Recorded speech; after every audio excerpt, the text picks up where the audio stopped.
So welcome, Fahd, Schubert, Damian. Hi, Hoon. Hi, Pete. It's great to be doing this double act again with you. So much fun.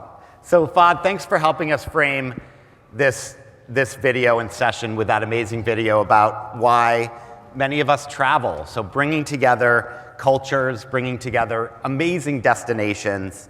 Hoon and I developed the Bridge series, I think it was 3 years ago, with the goal to provide a platform for discussions on how leaders from across the world are building products, improving services and experiences, and ultimately building a better travel industry. So Fahd, let's begin with you. For you, Saudi Arabia, the destination, that is your product. So we've heard a lot about how the Saudi destination is being transformed. So maybe help us visualize 10 years from now, which will hopefully be my 10th or 15th trip to Saudi Arabia. What is that going to look like? Well, first, allow me to congratulate you on the success. You shared with me earlier the growth versus last year, so it's my first participation at Phocuswright and definitely won't be the last. So congratulations and happy to be with you.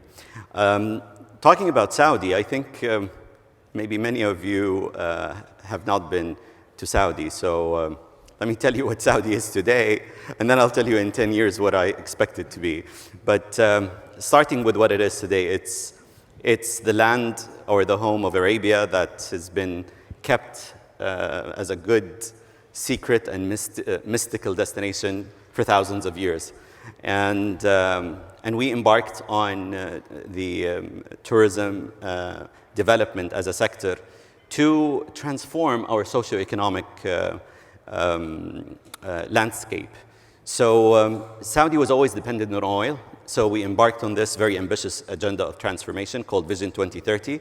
And by 2030, we wanted to make tourism play a significant role in that diversification. So our aim is to take the contribution from 3% to 10% into the GDP.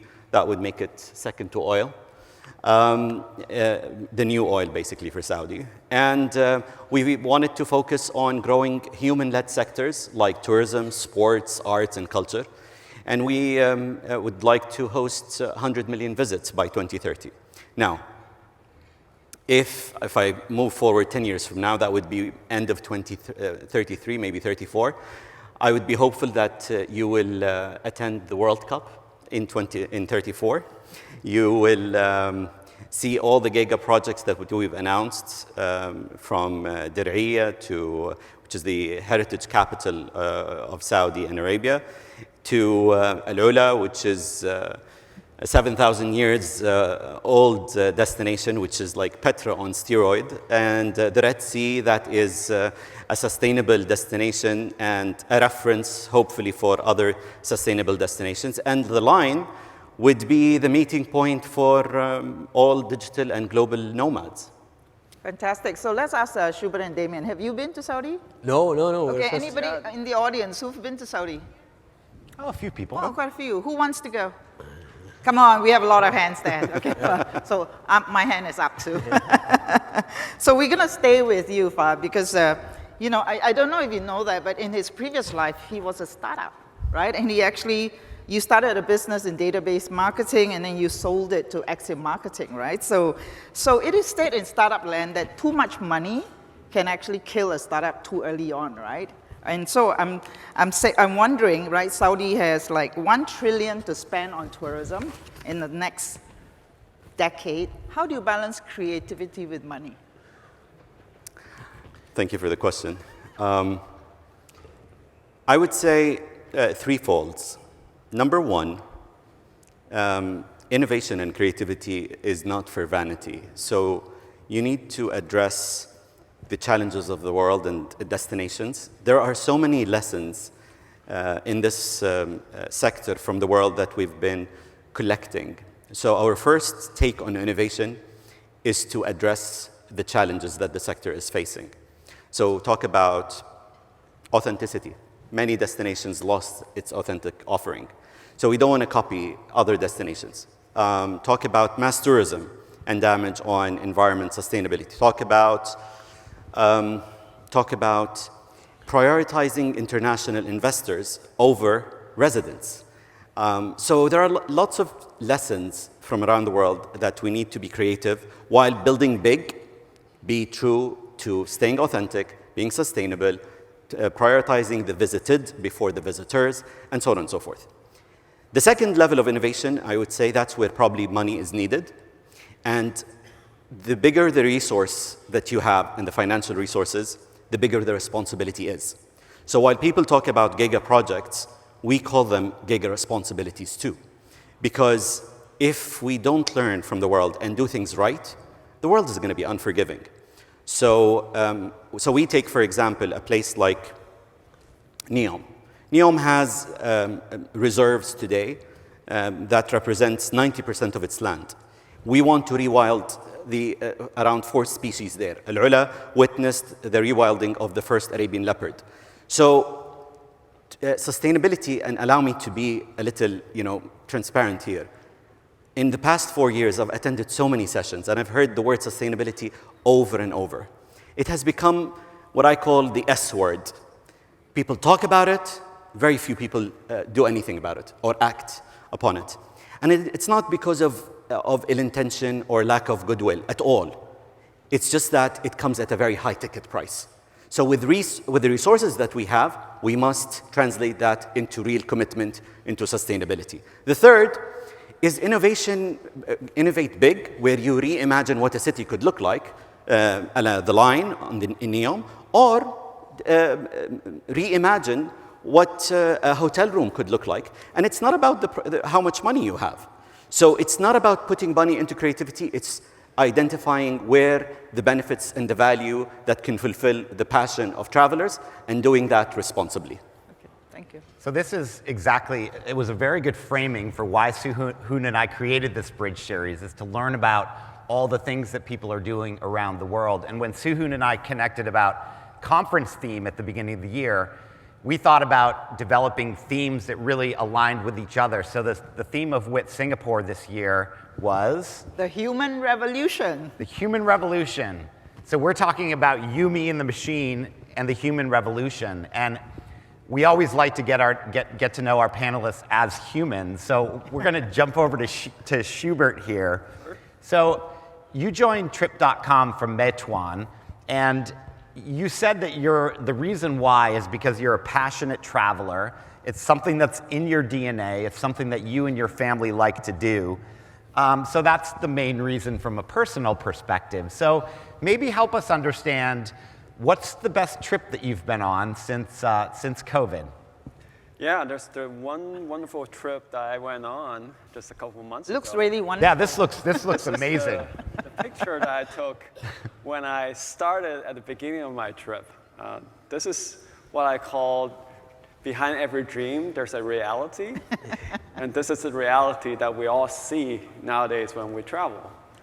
And with all the power in this room, we're not solving this, at least not proactively. And there needs to be something that we do about it. So while I was waiting in line, it took me 130 minutes, technically.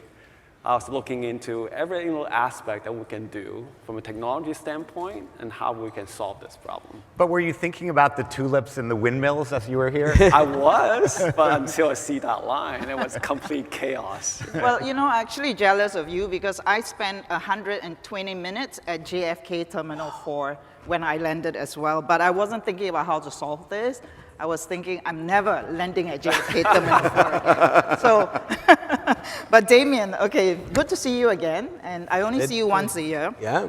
And other than Mexico, I've never been to Latin America, right? So shame on you. I know, right? I'm so ashamed. But so I went to ask ChatGPT, as travelers are doing now, and I asked them for recommendations. Yeah. And I asked, if I were to make a first-time trip to Latin America, specifying that I like good food, I like trekking, and I love discovering cultures, which 3 destinations would you recommend to me, right? So, by the way, ChatGPT recommended me Mexico, good, Peru, and Costa Rica.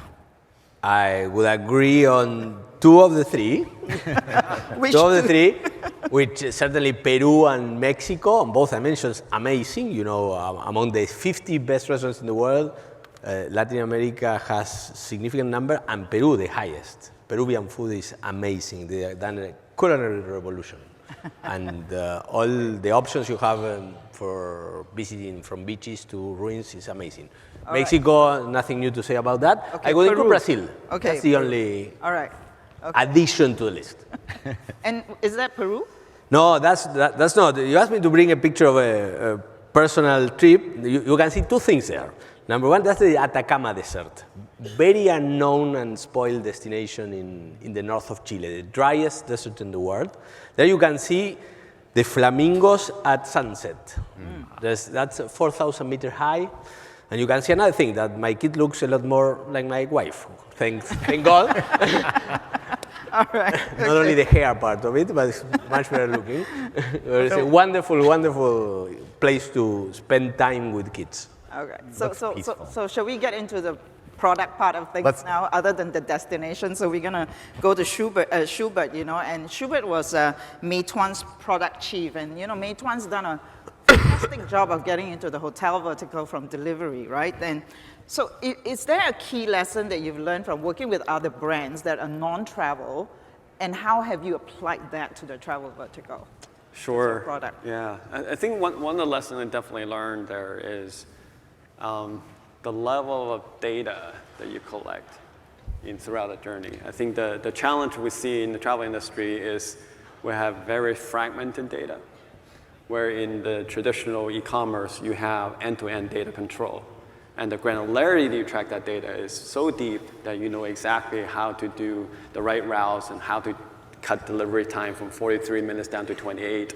So there are a lot of things you can do about it. But we need to come together as an industry and figure out how we can make the data more accessible. I think that's one lesson that I would highly recommend. The other one is scalability. Really be able to scale it across multiple countries and locales and make it something that everybody can use. Okay. But data is also a differentiator too, right? I think we heard Steve say that he's not overly concerned about Dietz because he knows how much data he has that he's working on with his engineering team. So is that part of the reason why it's difficult for companies to really think about how they can effectively share data because they want to protect their moat? Well, part of it's that, right? The other part is privacy. Right? There's definitely our exchange of data between all the industry now, right, with NDC and all the other technologies that are already happening. But I would say in the age of AI, the granularity of data is clearly not there. Right? We need to do a whole lot more than what we're doing now. And that needs to start from a much broader effort than a single company. Right. Actually, at the previous panel about Aruba, you know, the digital identity, I mean, that sounds like a really game changer in the way people travel and the digital identity. Damian, how about you? Is there a non-travel company that you look up to that helps kind of inspire product creation at Despegar? Yeah, obviously we look at a lot of different companies around the world. The most well-known, like Amazon. In terms of, we look at direct competitors like Booking. We look at some of our colleagues here on Trip. But we don't have a single model. We look at specific things well done by some of our competitors. And the beauty of our business is that it's all out there. It's very easy to learn from the best. So what does Trip do that you want to copy? Payments, for example. Payments? Payments. Right. Okay, so let's go to back to WIT Singapore, flashback to October. And as part of the Bridge series, we held a global travel tech think tank. And it was themed the possibilities and responsibilities of travel in the age of AI. And basically 9 possibilities were identified, and I'm just gonna read through that, right? So one was over-tourism, addressing that, pricing and load optimization, use in talent, empowering the long tail, turbocharging product innovation, deep personalization, building the connected trip, inclusive travel, and predictions on anything and everything, right? So each of you pick one that you're really excited about that you think could have most impact on your business so far. Let's start with you. I would say deep personalization. So in Saudi, we're in a blank canvas. So we are designing for the ultimate integration possible. And what you mentioned about the previous panel and what Aruba is doing, we're doing something similar where depersonalization is worded as segment of one. So everything we do is based on segmentation.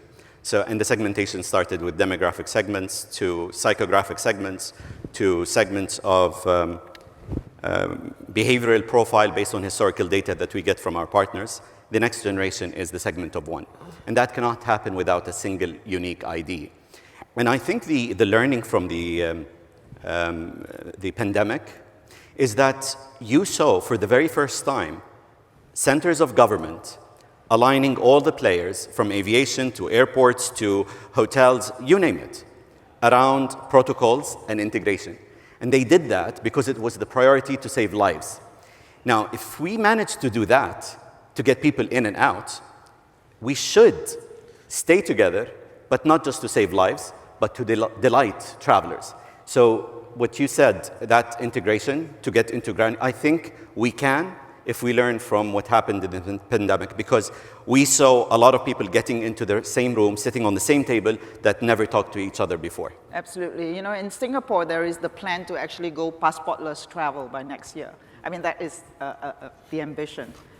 Yeah. Schubert, which one excites you of the 9 that, if you can still remember? Absolutely, and for trip, it has to be connected trip. Connected trip, okay. Yeah, basically, this is what we already do.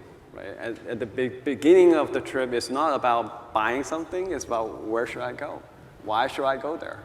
And that's what trip starts, with trip inspiration. We call it trip moment.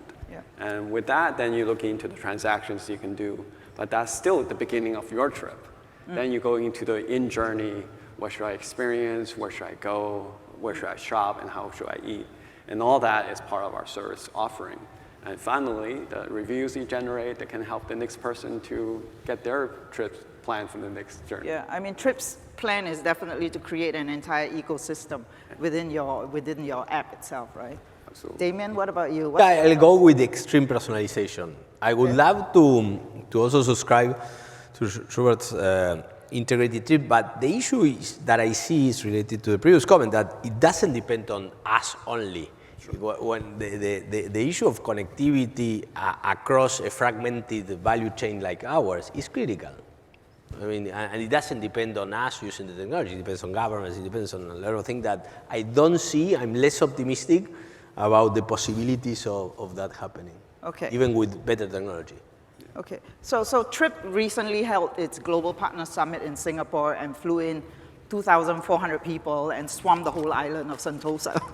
Big party. But anyway, Trip, Chairman James Liang spoke a lot about the AI features, right? So you mentioned it like Trip Genie, Trip Trends, Trip Best, Trip Deals, right? Of these products, which one are you most excited by its ability to deliver real revenues? Or are they just kind of public relations material right now? No, I think this is something that we're very much into and believe in, and Trip Genie has to be the one. It's not just a LLM that talks about itineraries. It really is a end-to-end solution provider that can help you with pre-trip, during the trip, and post-trip, answering all the questions end-to-end. And we are designing that comprehensively. We're looking into the technology to make it very efficient. And we're making that multi-language, multimodal, meaning that it's text and voiced. And we're actually looking into integration with rich features like video, and that's what we're doing next. And then, yeah, there are a lot of exciting things about it. And we are already seeing longer time spent in that platform because people tend to ask more questions. It's what we call multi-round conversation. And that's actually happening. The revisits are happening 30% more, and the conversion is also 27% higher. So to me, it's a realistic model to get to a revenue stream that has never been realized before. Fantastic. Damian, when I first saw you here, you had a nice big smile on your face. Your stock price is performing quite well. You just reported record earnings. You've talked a lot about how to diversify away from your non-air product, and I think packages is something that you spend a lot of time investing in and really boosting because it's a higher margin product. Can you share a little bit about how you're using, we've talked a lot at this conference about using AI. Can you talk a little bit about how you're integrating AI into your packaging product as well as other things that you're doing to try to boost that non-air revenue? We're doing basically 2 to 3 things. On the initial part of the funnel, we are focusing our AI efforts in the research part, in advising, using AI to advise on a complex transaction as a packages. We have a few beta versions out with very good results, and we feel that at least Latin American consumers enjoy and value the extra advice that can get. As per other AI uses, we are trying it at least 4 other areas. Obviously, engineers' productivity.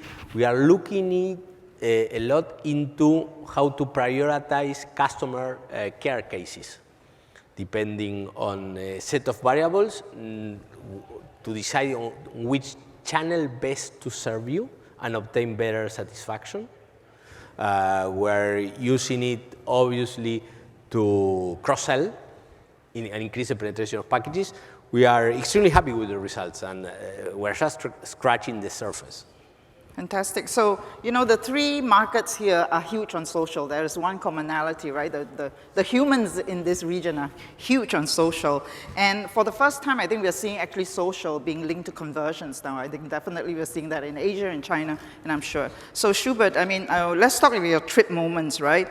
I'm told that it's engaged by 35% of your app users, and it influences 22% of them to book a travel-related product within a month, right?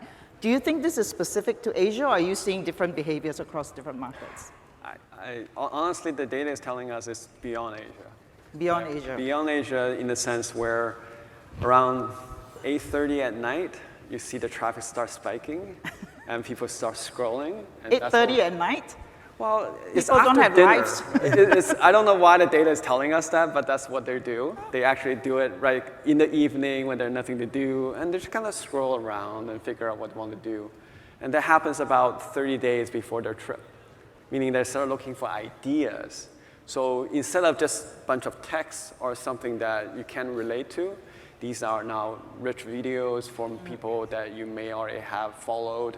And and that inspiration really kicks in. And the better the graphics and better the comments, right, the more conversion it actually drives. Okay. So we believe in it. We're now launching it in, I would say, 7 languages. And we're trying to actually work more with our partners to get more of that content together.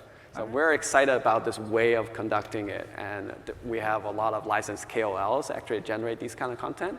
We're looking for partners to provide content, and also looking for ways AI can generate content.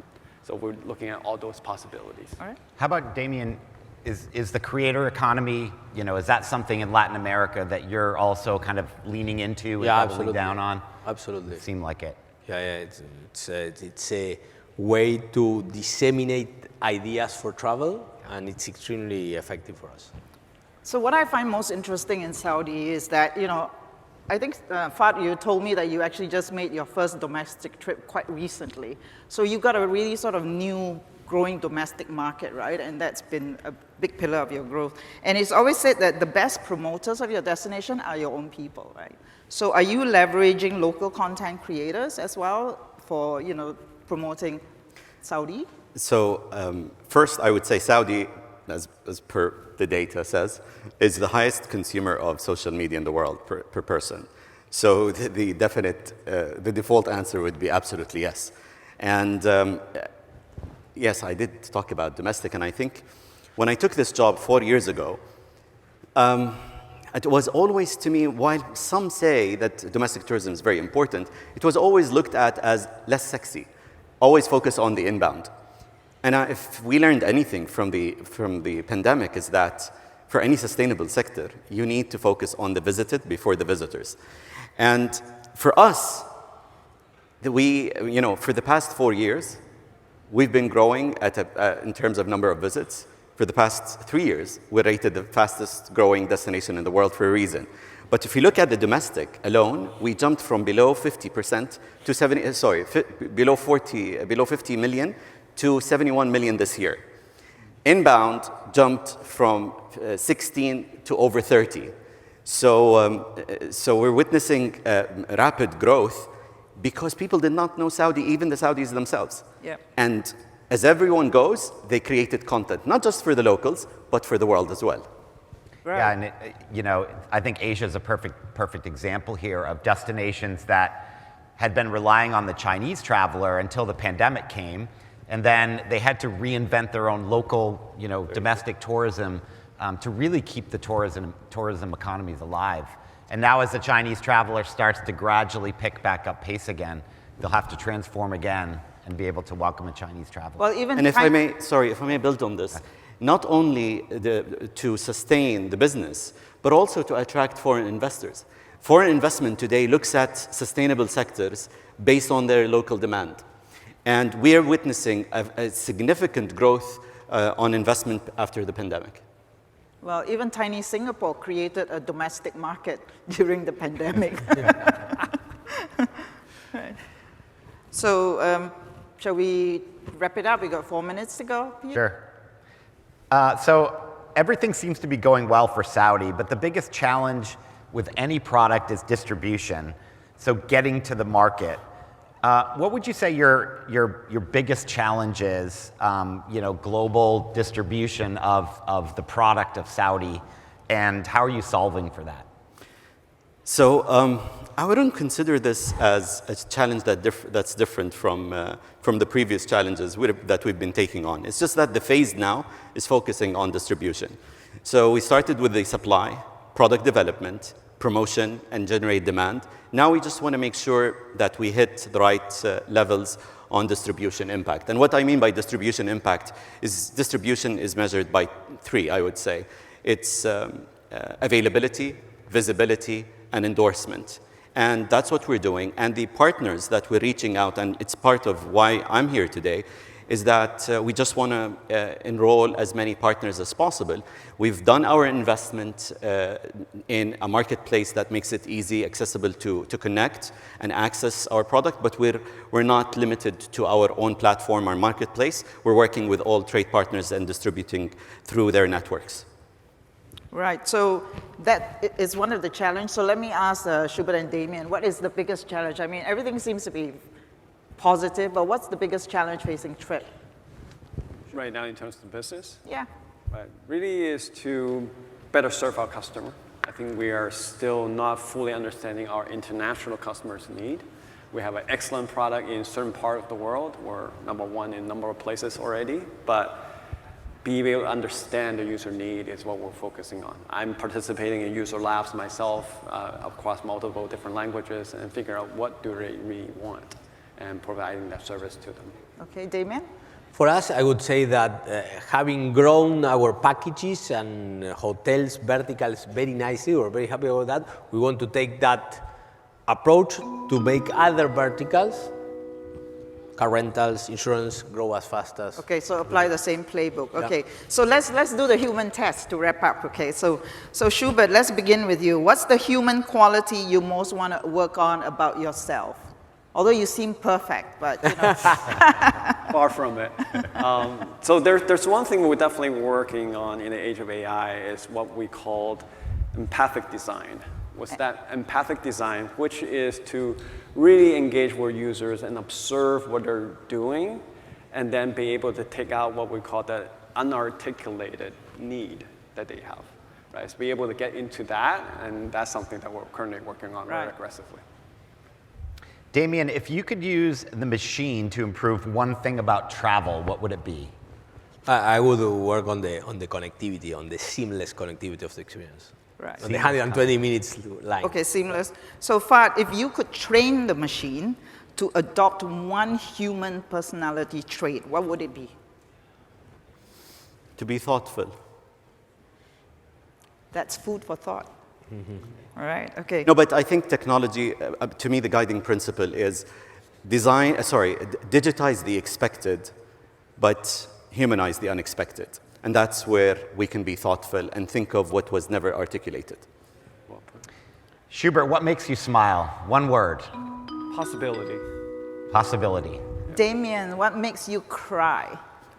Well, I thank God I didn't have many reasons for crying for sorrow. So last time I cried was Argentina World Cup. That's a very human thing. And lastly, Fahd, what makes your heart sing?